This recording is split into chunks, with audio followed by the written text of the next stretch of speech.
स्वागत है आप सभी लोगों का मेरे YouTube channel CNC digital education में। गाइज हम लोग इस चैनल पे अभी केमिस्ट्री पढ़ने वाले हैं और केमिस्ट्री के भी हम लोग फिजिकल केमिस्ट्री पढ़ेंगे। वैसे तो केमिस्ट्री के 3 पार्ट हैं, आप लोग जानते हैं, फिजिकल, इनऑर्गेनिक, ऑर्गेनिक। लेकिन हम लोग फिजिकल और इनऑर्गेनिक लेके चलेंगे अभी, क्योंकि जैसे आपको पता है ज़्यादा टाइम हमारे पास नहीं है, क्योंकि नीट का एग्ज़ाम इस बार आई थिंक प्रोबेबली मई में हो जाना है। तो इसलिए हमारे पास ज़्यादा टाइम नहीं है।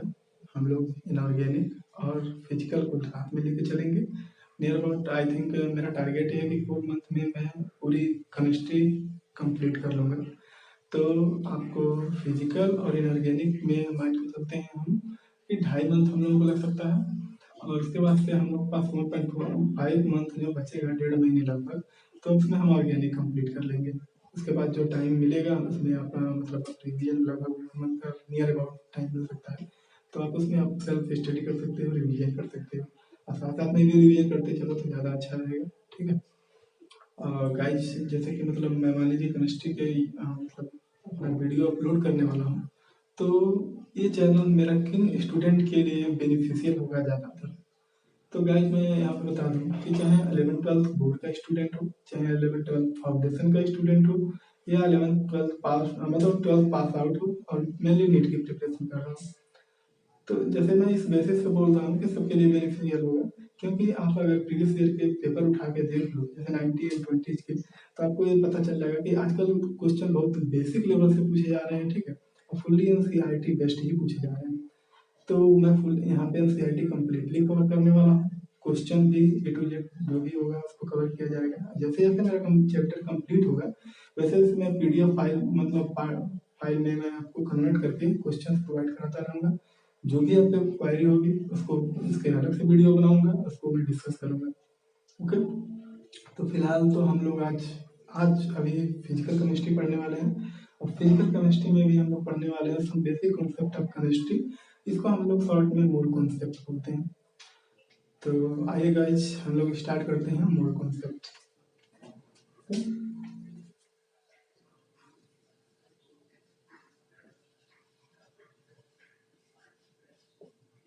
ठीक है, तो हम लोग बात करने वाले हैं मोर कॉन्सेप्ट की।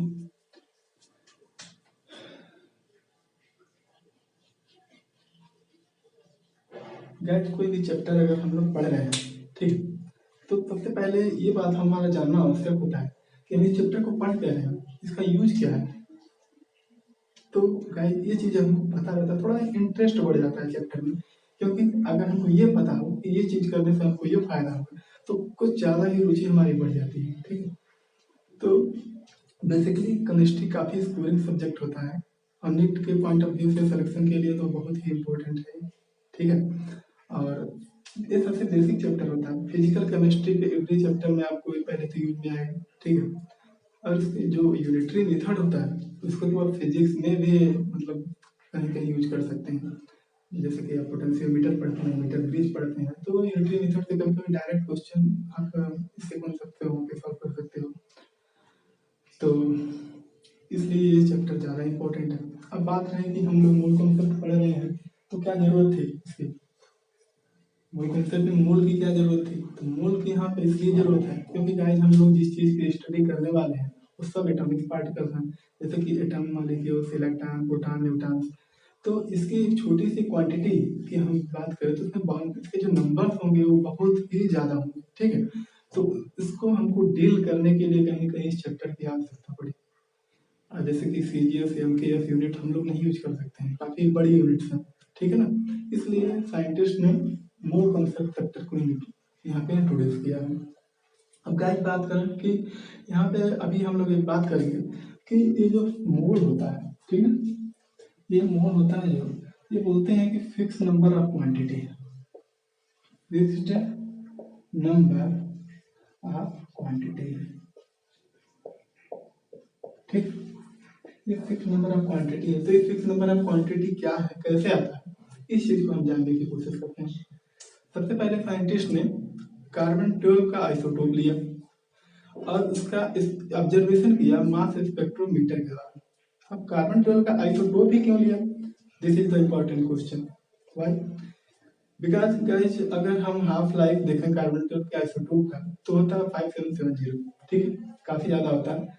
तो हम अब किसी चीज को स्टैंडर्ड बनाते हैं तो उसमें हम ये देखते हैं कि ये टाइम के साथ फ्लक्चुएट ना करे, ठीक है, क्योंकि अगर वो टाइम के साथ फ्लक्चुएट कर जाएगा तो क्या होगा कि हम जिस चीज को स्टैंडर्ड बनाना चाहते हैं, पता चला कि वो बाद में चेंज हो गया, तो सारी मेहनत क्या होगी, बेकार हो जाएगी।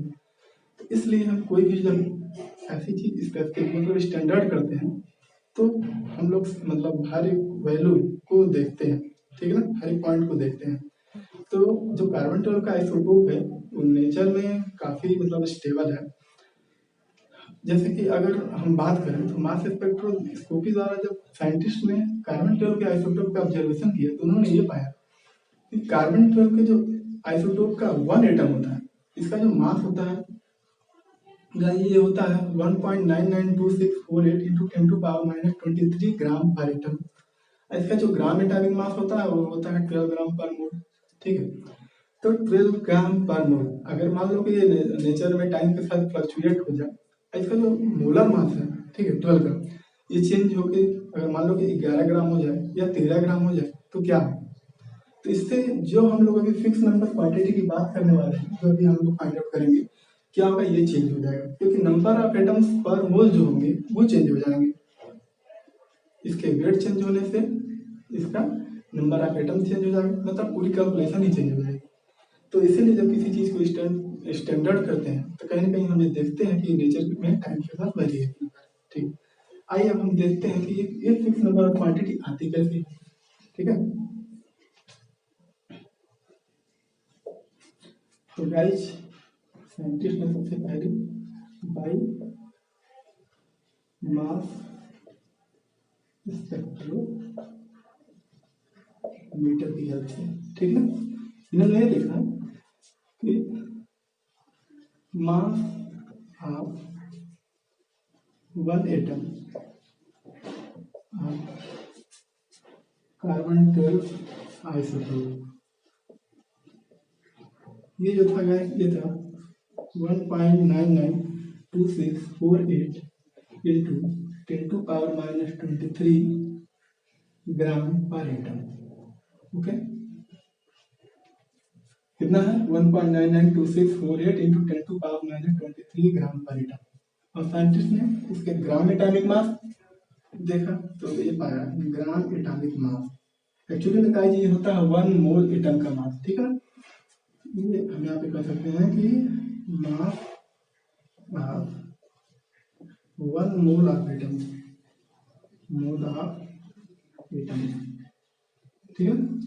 तो यहाँ पे गाइस था 12 ग्राम पर मोल, ठीक। तो हमको एक एटम का मास पता है, हमको ये पता है कि 1 मोल में कितने ग्राम होंगे, ठीक। तो हमको ये फाइंड आउट करना था इसमें टोटल नंबर ऑफ एटम कितने प्रेजेंट होंगे, ठीक है। जैसे गाइस मैं आपको एग्जांपल दूं, अगर मैं कहूँ कि हमारे पास ये 1 kg है, मतलब कितना है 1000 ग्राम है, ठीक है। मैं पूछूं कि 50 ग्राम के कितने पीसेस बना सकते हो, तो सिंपली क्या करोगे, इसको डिवाइड करोगे यहाँ 50 से और यहाँ पे आ जाएगा आपके 20, मतलब ऐसे 20 पीसेस आप बना सकते हो, ठीक है। सेम यही फंडा यहाँ हम लगाएंगे। 12 ग्राम को अगर हम इसके एक एटॉमिक मास से डिवाइड कर देंगे तो फिर हमको टोटल नंबर ऑफ एटम्स कितने प्रेजेंट है 12 ग्राम में वो पता चल जाएगा। पर से गॉट माय पॉइंट, ठीक है। आइए हम लोग इसको देखते हैं, निकालने की कोशिश करते हैं।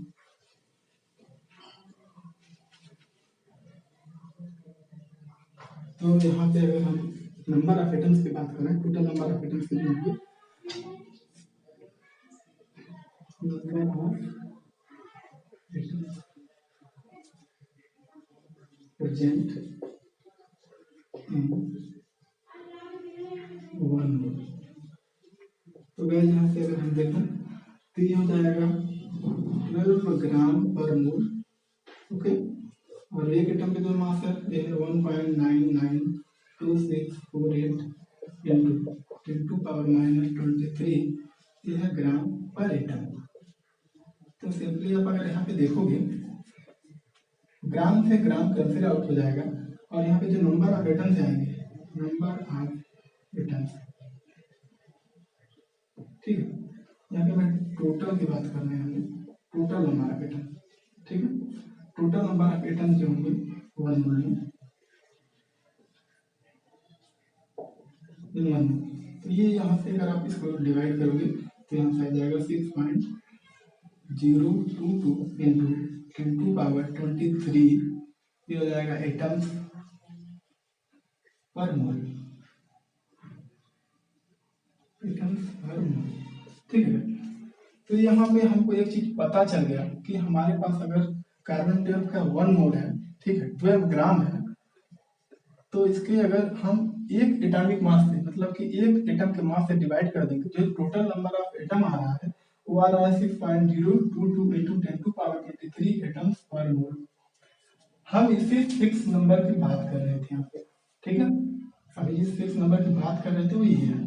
तो हम एक आज यहाँ पे कह सकते हैं कि हमारे पास अगर किसी से भी सब्सटेंस का 1 मोल है, ठीक है, तो जो नंबर ऑफ पार्टिकल्स होंगे 6.022 इंटू 10⁻23 होंगे, और गाइस इसी को हम लोग Na से डिनोट करते हैं, ठीक है, इसको हम लोग Na से डिनोट करते हैं,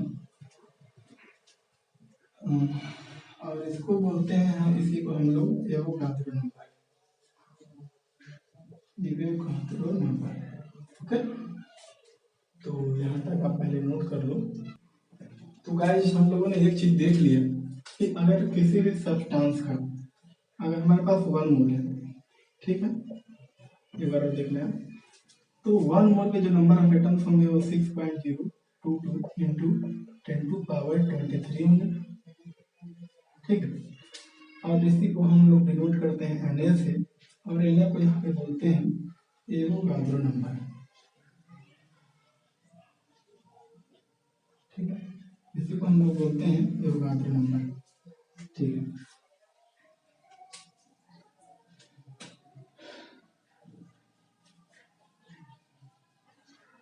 तो गाइस अगर 1 मोल में इतने एटम्स हैं या पार्टिकल्स हैं या कोई भी एंटिटीज हो सकती है, अगर हम 1 मोल की अब बात करेंगे तो बेसिकली ये नंबर से होगा, ठीक है। इस नंबर का सबसे पहले दिया था एवोगाद्रो ने, साइंटिस्ट ने, इसलिए इसको एवोगाद्रो नंबर हम बोलते हैं।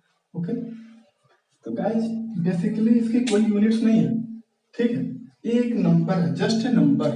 अगर मैं बोलता हूँ 1 मोल, तो 1 मोल चाहे कोई भी सब्सटेंस, कोई भी पार्टिकल एंटिटीज हो, वो किस चीज को रिप्रेजेंट करेगा, वो रिप्रेजेंट करेगा 1 मोल को, Na को, एवोगाद्रो नंबर को। तो इसलिए यहाँ पे हम लिख सकते हैं कि it may be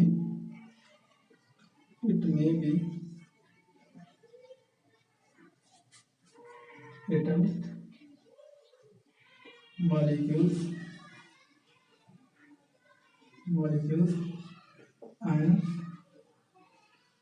electron, proton, neutron, ठीक है, इट इज कुछ भी हो सकता है, ठीक है, क्योंकि ये बेसिकली मैंने क्या बोला, एक नंबर है। यहाँ पे एक चीज फिक्स हो गई कि वो फिक्स नंबर ऑफ क्वांटिटी क्या थी, इसी की बात कर रहे थे हम लोग, ठीक है। तो 1 मोल अगर हमारे पास है किसी भी सब्सटेंस का, तो उसमें टोटल नंबर ऑफ जो पार्टिकल एंटिटीज प्रेजेंट होंगी वो यही होंगे। तो अगर आपको डिफिनीशन लिखना है तो चाहे तो इसकी डिफिनीशन भी लिख सकते हो, यहाँ पे मैं लिख दे रहा हूँ,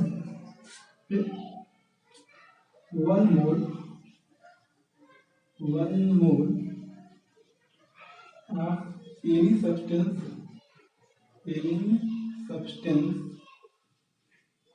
will contain as many particle or entities as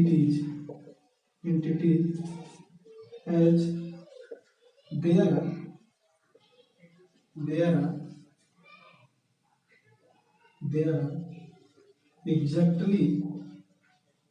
exactly present in 12 grams of carbon 12 isotope, ठीक है, ओके। और ये नंबर तो मैंने आपको बता ही दिया क्या है। तो 1 mole of any substance will contain as many particles as or entities as there are exactly present in 12 gram of carbon 12 isotope, okay.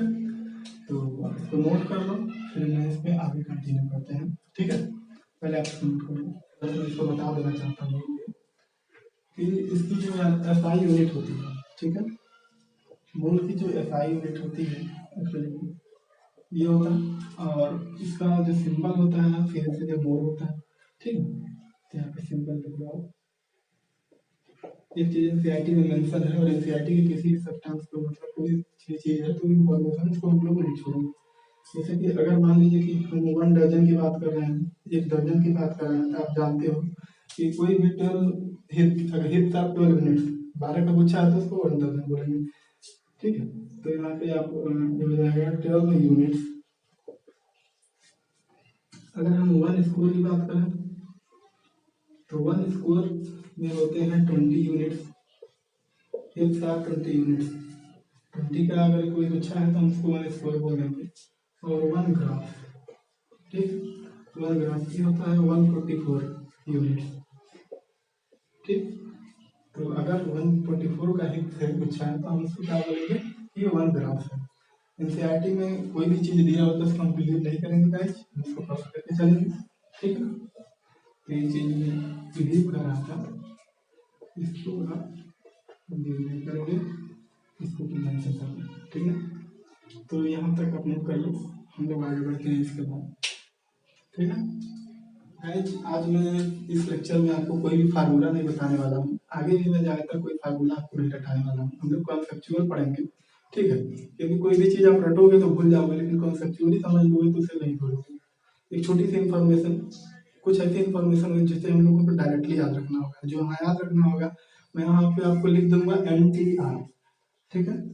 MTR मतलब क्या करना है, मुझे तो रटना है, ठीक है ना। तो गाइस अगर कहीं पे लिखा हुआ है gram atom, gram molecule,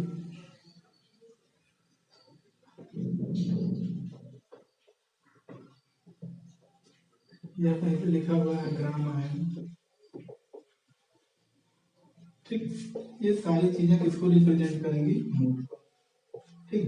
for example अगर मैं एग्जाम्पल की बात करूं, अगर मैं कहूं कि 5 ग्राम एटम ऑफ सोडियम, ठीक है। तो इसका मतलब क्या समझोगे आप, तो गाइस इसका मतलब यहाँ पे ये हुआ ग्राम एटम किसको रिप्रेजेंट करेगा, मोल को। तो इसका मतलब क्या है कि 5 मोल ऑफ सोडियम एटम, ठीक। देखिए मैं यहीं पे अगर मैं आपसे कहूँ 5 ग्राम ऑफ सोडियम एटम, तो यहाँ पे गाइस ये चीजें बदल गई, यहाँ पे ये चीज बदल गया। तो इसका मतलब यहाँ पे होगा कि 5 ग्राम सोडियम एटम के हैं, ठीक है। 5 ग्राम सोडियम एटम के हैं, यहाँ पे क्या हो गया, ग्राम एटम साथ में है, मतलब कोई पंक्चुएशन नहीं होना चाहिए। तो ये किसको रिप्रेजेंट कर रहा है, मोल को। तो यहाँ पे क्या है 5 मोल ऑफ सोडियम एटम, यहाँ पे 5 ग्राम ऑफ सोडियम एटम। तो इस चीज को आपको डायरेक्टली क्वेश्चन में आपको घुमाया जा सकता है, तो इसलिए आपको ये डायरेक्टली याद रखना है। तो यहाँ पे मैं लिख रहा हूँ कि ये इम्पोर्टेंट है, ये मतलब हमको MTR करना है, ओके। तो यहाँ तक आप नोट करो, फिर हम लोग आगे बढ़ते हैं। एक छोटी सी इन्फॉर्मेशन हमने बताई आपको, ये आपको याद ही रखना है। क्या याद रखना है, अगर कहीं पे भी सब्जेक्ट मतलब सेंटेंस आए ग्राम एटम, ग्राम मॉलिक्यूल या ग्राम है, ठीक, इस सेंटेंस अगर साथ में आ रहा है without any punctuation, that what will you understand, you will understand that is it represents mole. तो अगर मैंने एग्जांपल भी आपको दे के बताया कि कहीं पे लिखा हुआ है 5 ग्राम एटम ऑफ सोडियम, इसका मतलब क्या है कि सोडियम के 5 मोल्स प्रेजेंट है। लेकिन अगर कहीं पे लिखा हुआ है कि 5 ग्राम ऑफ सोडियम एटम, मतलब ऑफ वहाँ पे पंक्चुएशन है, इसका मतलब क्या है कि सोडियम के 5 ग्राम है, ठीक है। तो ये चीज आपको क्लियर हो गई होगी। पर अब हम लोग कल आगे बात करेंगे इस पे फंडामेंटल पार्टिकल्स का, ठीक है। फंडामेंटल पार्टिकल की बात करेंगे, जैसा कि मैंने आपको बताया आज मैं कोई भी आपको फॉर्मूले नहीं रटाने वाला हूँ, हम लोग कॉन्सेप्चुअल बेस चलेंगे, और ना ही आपको यूनिटी मेथड इसी मतलब लेक्चर में, या हो सकता है इसके नेक्स्ट लेक्चर में सिखाने वाला हूँ, उसके बाद से जब यहाँ तक आप कंप्लीट हो जाओगे, बेसिक क्लियर हो जाएंगे, फिर मैं आपको आगे ले चलूँगा, जिससे कि आपको फार्मूले भी समझ में आएंगे, जो इसके कुछ इंपॉर्टेंट फार्मूले हैं आपको उनसे भी समझ में आ जाएगा।